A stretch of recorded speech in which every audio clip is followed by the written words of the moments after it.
I started thinking about when I became a photographer, because, I went to art school and I was going to be a painter. And so somehow I got into photography, or something about photography got me out of being in the studio. And I went to Yale. They have an art school. I wasn't a George Bush Yale. I was just an art student. And I lived not on the campus, but out in the edge of this, 2 blocks away, which was on the edge of a real rundown neighborhood. And I used to hang out there. And that's where I started taking photographs. And that's when photography became really alive to me.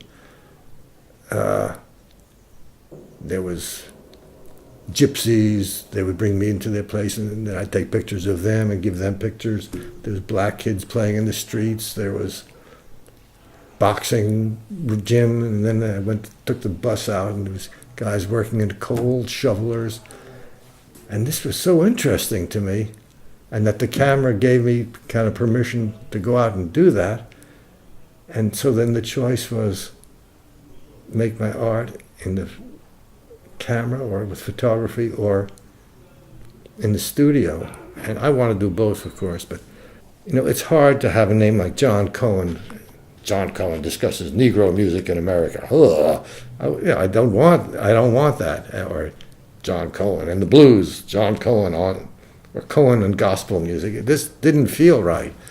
And I said, well, all the photographs are about darkness, and there's a lot of dark photographs. So, and every time I said darkness or black, and that stood for Negro people, or it was African Americans. Everything was terrible. It didn't work.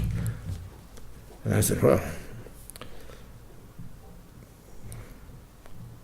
what's the opposite? Light. And there's gospel songs that say, I'm walking in the light. And then I remembered this picture of the blind man.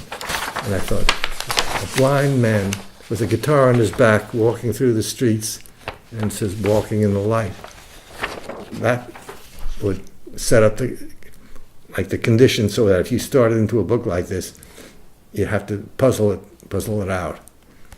And actually, the first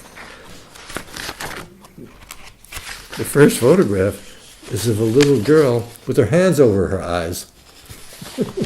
So that's the way we put these things together. And it's a whole adventure.